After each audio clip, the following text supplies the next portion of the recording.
بسم الله الرحمن الرحيم ألا إن أولياء الله لا خوف عليهم ولا هم يحزنون إن الله وملائكته يصلون على النبي يا أيها الذين آمنوا صلوا عليه وسلموا تسليما اللهم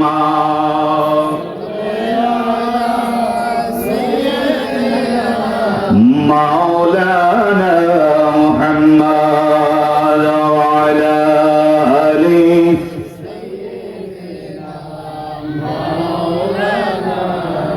সকলে মোহাব্বত আওয়াজ করে পড়ুন আল্লাহুম্মা সাল্লি মাওলানা মুহাম্মদ ওয়া আলা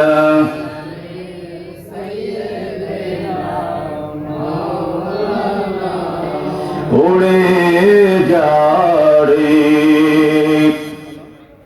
দুরুদের হাওয়া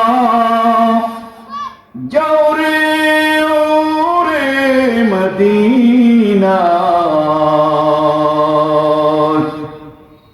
এই গোলামদের সালাম দিও নূর নবীজির রাজা আল্লাহুম্মা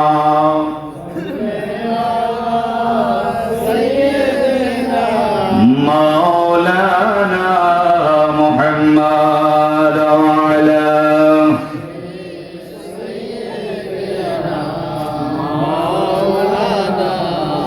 ক্ষমা চাও কবু যদি পাপ ধরিয়া প্রভু দেবে ক্ষমা করে দয়া দিয়া তার প্রেমে কেন মন সারা দাও না তার প্রেমে কেন মন সারা দাও না প্রভুর প্রেমে মন সারা দাও না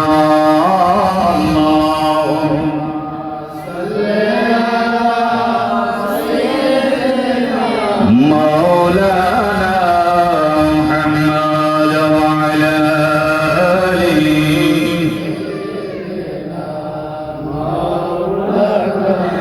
لا إله إلا الله لا إله لا إله إلا الله لا আমি কোন পথে হব রওয়ানা আমি মদিনার সাথী না আমরা কোন পথে হব রওয়ানা আমরা মদিনার দয়াল বাগে দাদি জানে ঠিকানা দয়াল বাগে দাদি জানে ঠিকানা আমরা যাব সোনার মদিনা ও লা ইলাহা ও লা ইলাহা ও লা ইলাহা লা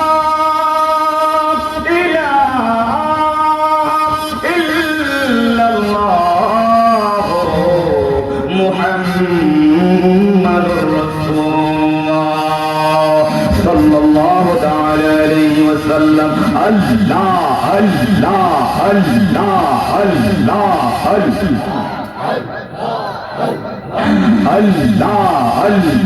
আল্লাহ আল্লাহ আল্লাহ আল্লাহ আল্লাহ আল্লাহ আল্লাহ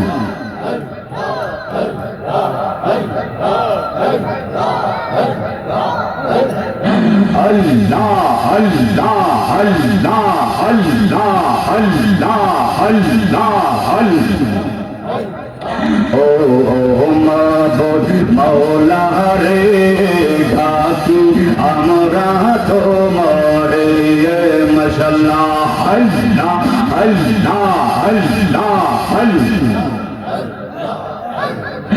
ও মাবুদ মাওলা রে ডাকি আমরা তোমারে আল্লাহ আল্লাহ আল্লাহ আজকের মাহফিল কবুল করো রে আজকের মাহফিল কবুল করো রে তোমার রহমান রহিম নামের খাতিরে মাশাআল্লাহ আল্লাহ আল্লাহ আল্লাহ ও মাবুদ মাওলা রে ডাকি আমরা তোমারে আল্লাহ আল্লাহ আল্লাহ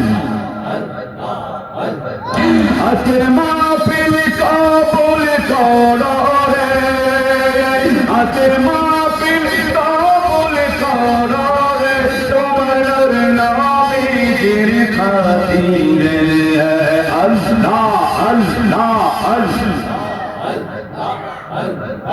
ও মাবুদ মাওলা রে ডাকি আমরা তোমারে আল্লাহ আল্লাহ আল্লাহ আল্লাহ আল্লাহ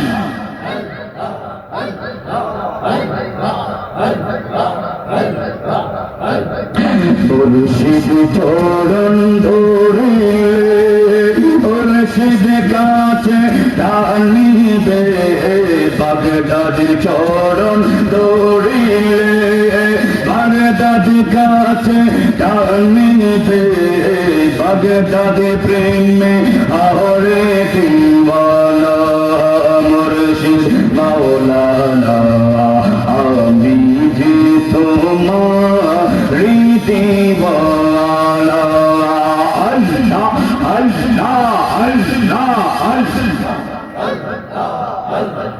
মুর্শিদ চরণ ধরিলে মুর্শিদ কাছে টানিবে মুর্শিদ চরণ ধরিলে মুর্শিদ কাছে টানিবে মুর্শিদ নামে হরে দিওয়ানা মুর্শিদ মাওলানা আমি যে তোমার দিওয়ানা আল্লাহ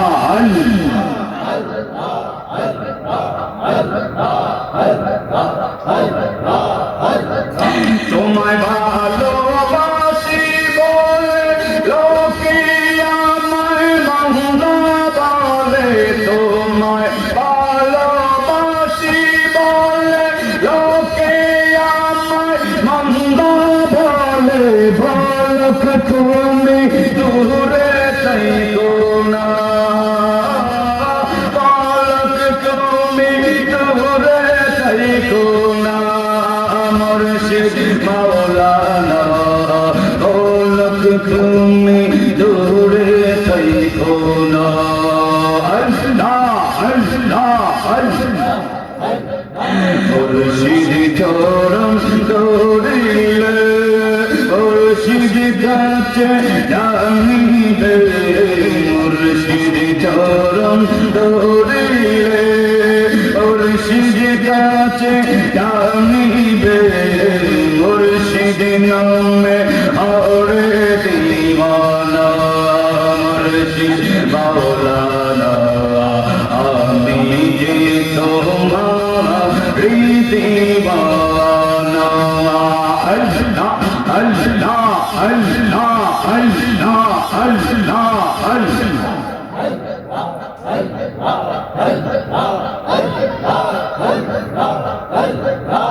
লা ইলাহা ইল্লাল্লাহ মুহাম্মাদুর রাসূলুল্লাহ সকলে বলি সাল্লাল্লাহু তাআলা আলাইহি ওয়াসাল্লাম। অবশ্যই ঐতিহ্যবাহী জটাশা কাউসিয়া জামে মসজিদ মাঠ প্রাঙ্গণে 10তম বার্ষিক নৌরানি ঈমান জলসার সম্মানিত সুযোগ্য প্রধান অতিথি, সারা বাংলার আলোড়ন সৃষ্টিকারী আশিকে রাসূল আওলাদে গাউসে পাক মহান আধ্যাত্মিক সাধক আলহাজ শাহ সুফি শেখ শাহজাদা সৈয়দ গোলাম মোহাম্মদ আব্দুল কাদের কাউকাব মাদ্দাজিল্লাহুল আলী পীর সাহেব কিবলা শাহপুর দরবার শরীফ, সকলে বলি আলহামদুলিল্লাহ। আজকে মাহফিলের সভাপতি জনাব অ্যাডভোকেট মোহাম্মদ আলী হোসেন সাহেব জলচর চট্টগ্রাম, সহসভাপতি হযরত মাওলানা নূর আহমদ কারি সাহেব, আজকে মাহফিলের প্রধান বক্তা হযরত মাওলানা মুফতি আব্দুর রহমান ইকরামুল হক সাহেব সহ বাদ মাগরিব থেকে পর্যন্ত অসংখ্য ওলামায়ে ইকরাম তাকবীর পেশ করেছেন। মঞ্চে উপস্থিত আছেন শাহপুর দরবার শরীফের সম্মানিত আদিম চরম কেন্দ্রীয় খানকা শরীফের আজকে মাহফিলের বিশেষ অতিথি হাফেজ মৌলভী শাহ আলম আল কাদরি সুন্নি শাহপুরী, সেক্রেটারি গাউসিয়া সুবহানিয়া আহমদিয়া কাউকাবিয়া খানকা শরীফ। উপস্থিত আছেন আমাদের সকলে পরিচিত হাফেজ মোহাম্মদ আলী সাহেব শাহপুরী। উপস্থিত অসংখ্য ওলামায়ে ইকরাম, আমার সামনে বসে মুরব্বী বাবারা, যুবক ভাইয়েরা, পর্দানিশীন বাবুরেরা, সকলের প্রতি আমি অদমের আন্তরিক সালাম, আসসালামু আলাইকুম ওয়া রাহমাতুল্লাহি ওয়া বারাকাতুহু। আমাদের প্রধান বক্তা চলে আসছেন, সকলে বলে আলহামদুলিল্লাহ, আওয়াজ করে বলে আলহামদুলিল্লাহ। সম্মানিত উপস্থিতি, আজকে এই নূরানি ঈমানি মাহফিলে আমরা আসতে পেরে সবাই খুশি না নারাজ? আওয়াজ করে বলেন খুশি না নারাজ? আমার আল্লাহ বলেছেন পবিত্র কালাম, আমার আল্লাহ ঘোষণা করেছেন বিসমিল্লাহির রহমানির রহিম, ইয়া আইয়ুহান নাস কুলু মিম্মা ফিল আরদি হালালান তাইয়িবান ওয়া লা তাত্তাবিউ খুতুওয়াতিশ শাইতান ইন্নাহু লাকুম আদুউম মুবিন। জোরে বলুন আল্লাহু আকবার। আমার আল্লাহ বলছেন, হে মানব সম্প্রদায়, হে মানুষ, হে আমার বান্দারা, তোমরা জমিনের মধ্যে অবস্থান করো, এই জমিনের মধ্যে তোমরা হালাল রিজিক খাও। কি খাও? কি খাও? হালাল খাও। কি খাও? হারাম খাইও না। কি খাও? হালাল খাও। এবং বলছেন ওয়ালা তাত্তাবিউ খুতুওয়াতিশ শাইতান, শয়তানের পদঙ্ক অনুসরণ করিও। কে বলছেন? আল্লাহ বলছেন। কে বলছেন? কেন বলছেন? বলছেন ইন্নাহু লাকুম আদুউম মুবিন, কারণ শয়তান হচ্ছে আমার আপনার সকলে প্রকাশ্যে শত্রু। কি শয়তান আমাদের বন্ধু না শত্রু? আওয়াজ করে বলুন, শয়তান আমাদের বন্ধু না শত্রু? তাহলে শত্রুর সাথে কি কোনো সম্পর্ক রাখা যায়? শত্রুর সাথে কি সম্পর্ক রাখা যায়? শত্রুর সাথে সম্পর্ক রাখলে সৎ সঙ্গে স্বর্গবাস, অসৎ সঙ্গে সর্বনাশ। যদি সৎ ভালো লোকের সাথে চলেন তাহলে আপনি ভালো হবেন, মন্দ লোকের সাথে চললে আপনি মন্দ হবেন। ভালো লোকের সাথে চললে আপনি ইমানদার হবেন, শয়তানের লগে চললে আপনি বেঈমান হবেন। ঠিক না?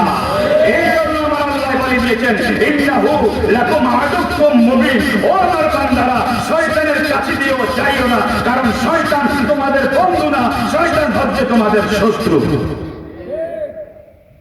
শয়তান কি?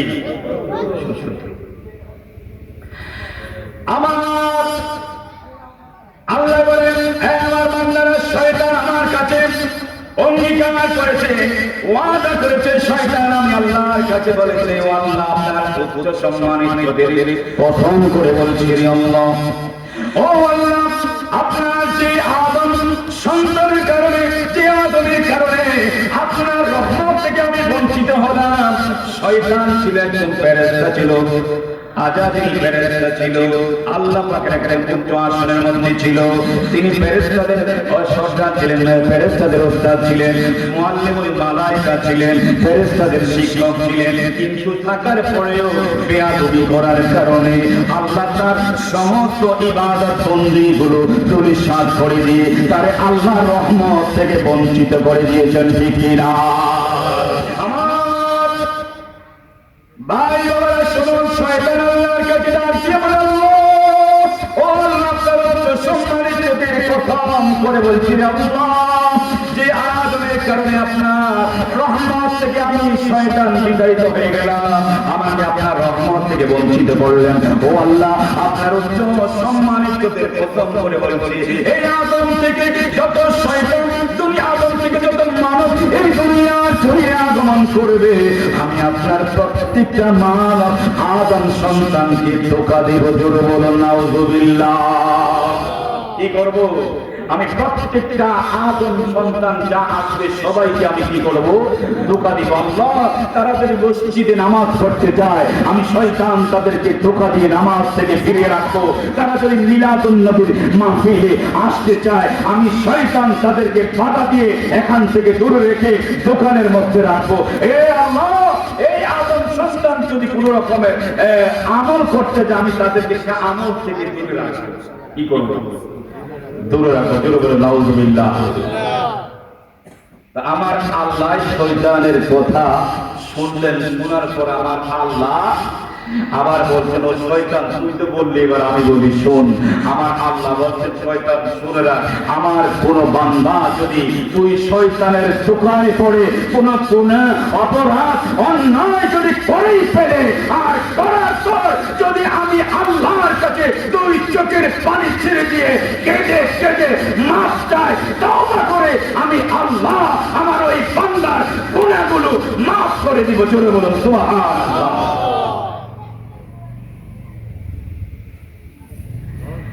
এই জন্য ভাই বাবারা, আজকে এই মিলাদুন নবীর মাহফিলে আমরা যারা উপস্থিত হতে পেরেছি, বলেন তো আমাদের কপাল ভালো না মন্দ? যারা দোকানপাটে আছে এরা ভালো না মন্দ? কারণ এরা হচ্ছে শয়তানের বন্ধু। কার বন্ধু? এরা হচ্ছে শয়তানের বন্ধু। তারা মাহফিলে আসতে চাইলেও শয়তান তাদেরকে নিষেধ করে, যাইও না। ও ভাই, মাহফিলে কি করতে যাইবা? ও আসছে এখান থেকে শুনতে তো বলে বইয়া বিড়ি খাও। কি খাও?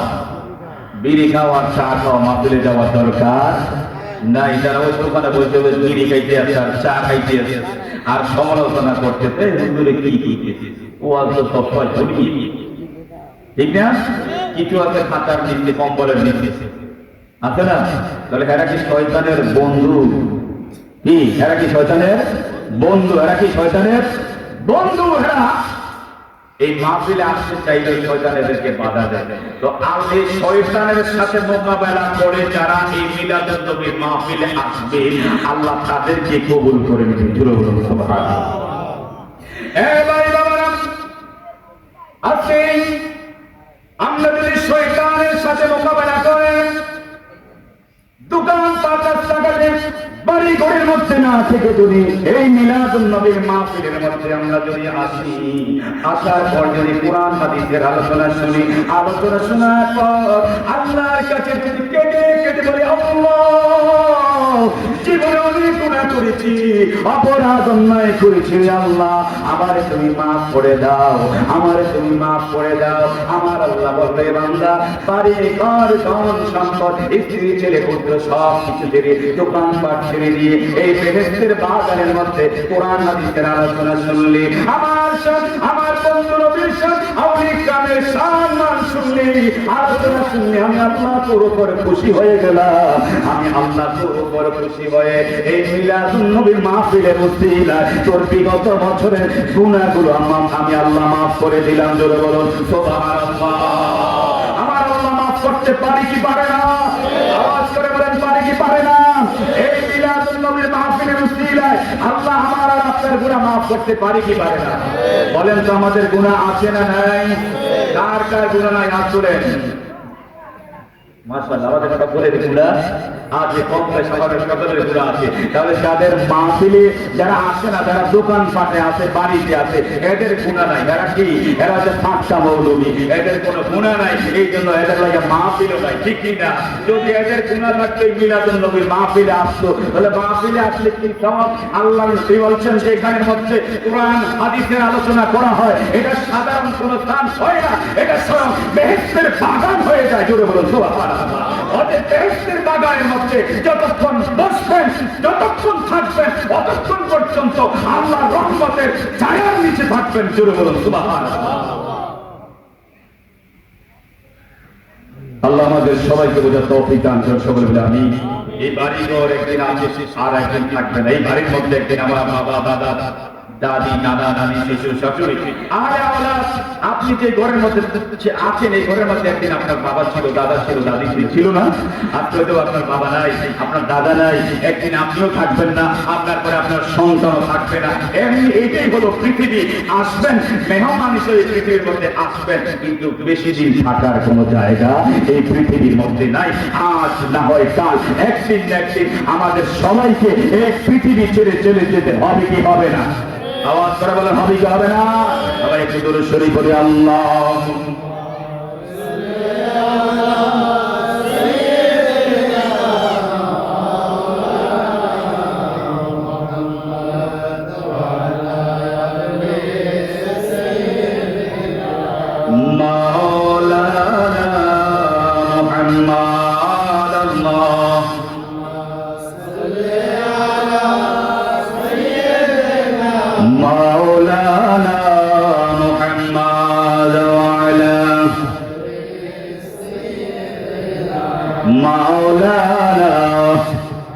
এই পৃথিবীর মধ্যে আসার জায়গা আছে, কিন্তু থাকার জায়গা নাই। যে ধন সম্পদের জন্য আপনি মারামারি, কাটাকাটি, হানাহানি করলেন, ভাই ভাইয়ের মধ্যে দ্বন্দ্ব লাগলেন, বাবা সন্তানের মধ্যে দ্বন্দ্ব, বলেন তো এই সম্পত্তি আপনি কবর নিয়ে যাইতে পারবেন?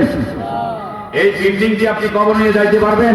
তাহলে বিল্ডিং এর জায়গায় বিল্ডিং থাকবে, জায়গার জায়গায় জায়গা থাকবে, বাড়ির জায়গায় বাড়ি থাকবে, সব কিছু থাকবে।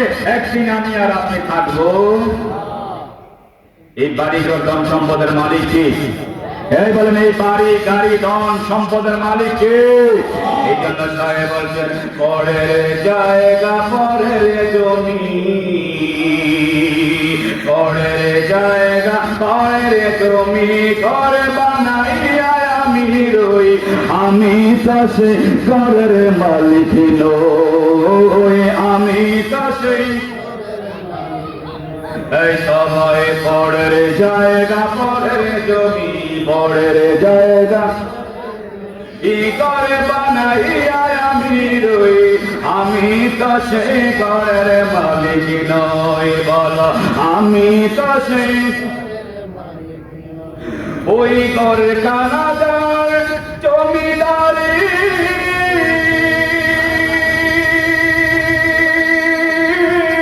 আমি পাই না তার হুকুমে জারি, ওই ঘরের কানাদার জমিদারি, আমি পাই না তার হুকুমে জারি, ওরে আমি পাই না জমিদারের দেখা, আমি পাই না জমিদারের দেখা, মনের দুঃখ কারে কই, আমি তো সেই ঘরের মালিক নই, আমি তো সেই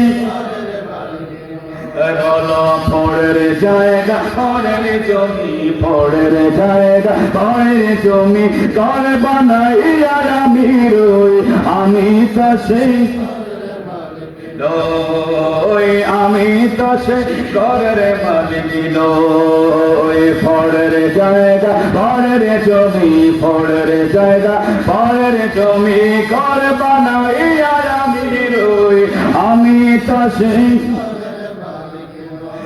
আহা জমিদার ইচ্ছা মতো দেই না জমি চাষ, তাই তো ফসল করে না রে দুঃখ বারো মাস। আছে কিনা?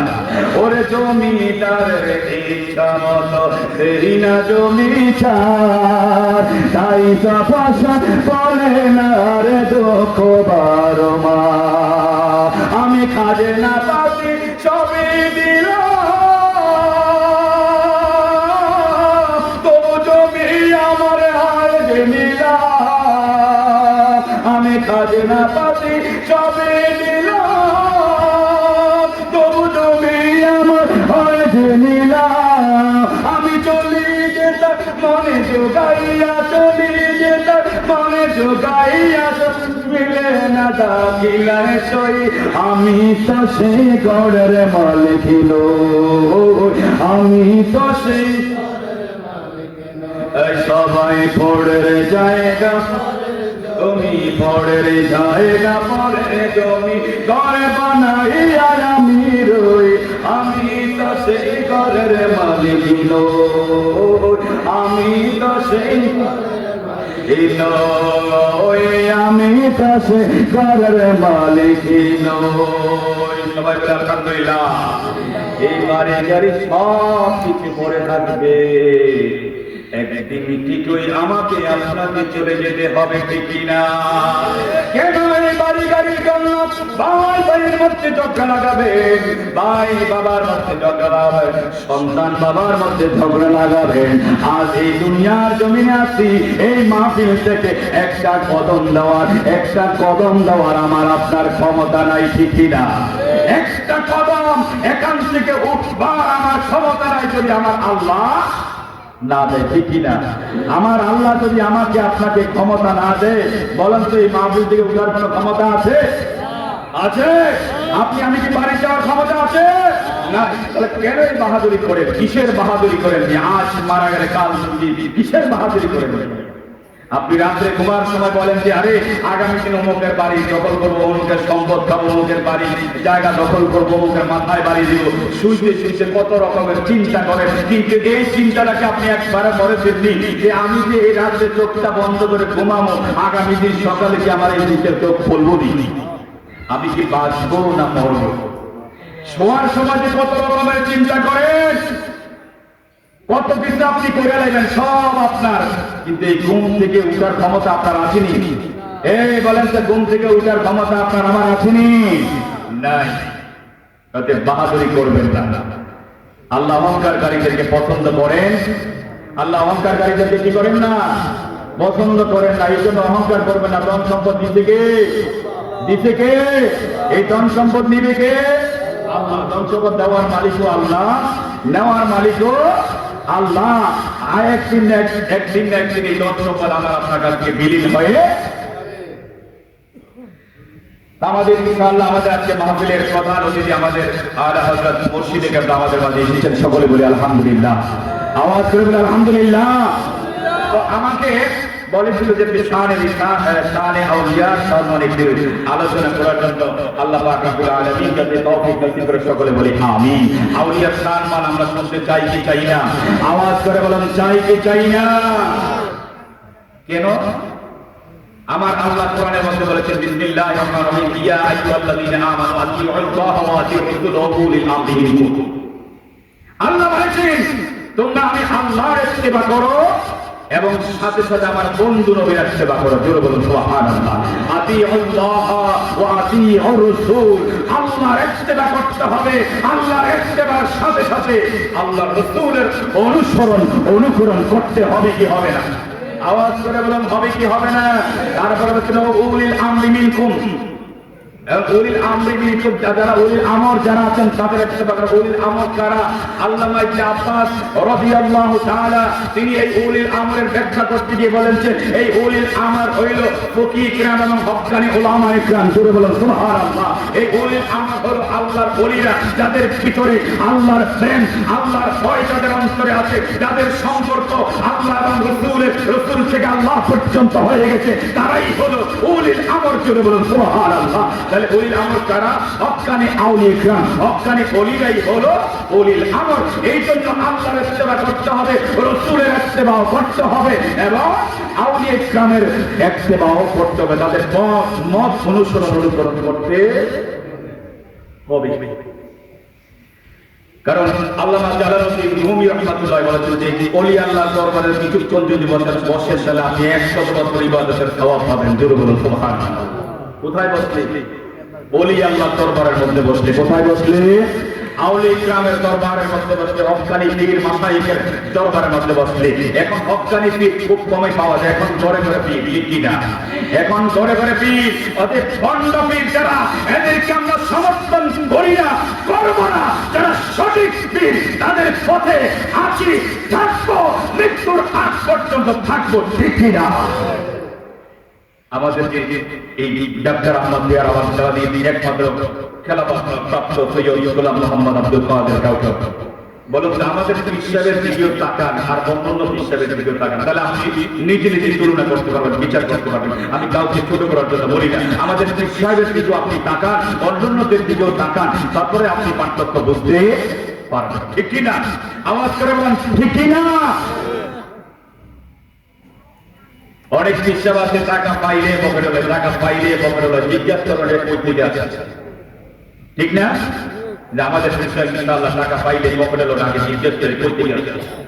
খাবারটা সামনে দিলে খায় না, আগে জিজ্ঞেস করলে খানাটা কিভাবে অর্জন করবে। সকলে আলহামদুলিল্লাহ। আওয়াজ করে বলে আলহামদুলিল্লাহ। তাহলে আমরা সঠিক পীরের হাতে বয়াত হতে পেরেছি, ঠিক কিনা? আমরা সঠিক দরবারের মধ্যে বয়াত হতে পেরেছি।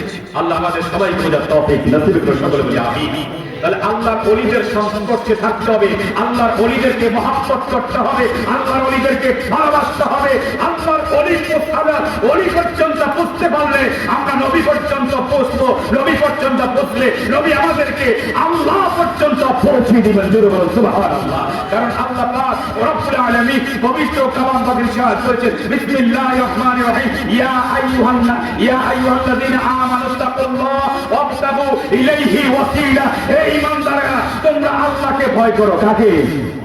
আল্লাহকে ভয় করো। কাকে? কে বলছেন? আল্লাহ বলেছেন ইয়া আইয়ুহাল্লাযীনা আমানু, এই ঈমানদাররা ইত্তাকুল্লাহ, তোমরা আমি আল্লাহকে ভয় করো, ওয়াবতাগু ইলাইহি ওয়াসিলা, এবং আমি আল্লাহকে পাওয়ার জন্য ওসিলা ধরো। কি ধরো? আল্লাহকে পাওয়ার জন্য কি ধরার জন্য বলছে? উসিলা ধরতে বলছে। তো উসিলা কি? উসিলা আমল ইবাদত বীর মাশায়েখ, আল্লাহর হক্কানি ওলিয়াই হলো উসিলা।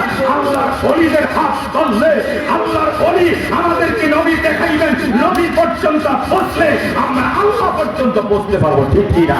আমার আল্লাহকে ডাইরেক্ট পাওয়া যাবে না। অনেকে তো নবী ওলি বাদ দিয়া ডাইরেক্ট আল্লাহরে পাইতে চায়। বলে আল্লাহরে যদি ডাইরেক্ট পাওয়া যাইতো তাহলে আল্লাহরে বলেন যে আল্লাহ তুমি এই আয়াত কেন বললা ইয়া আইয়ুহাল্লাযীনা আমানু তাকুল্লাহ ওয়াবতাগু ইলাইহি ওয়াসিলা, যে আল্লাহ তোমারে ধরার লাগিয়া কেন ওসিলা ধরতাম? আমরা তো সরাসরি তোমারে ধরতে পারতাম, ঠিক কি না?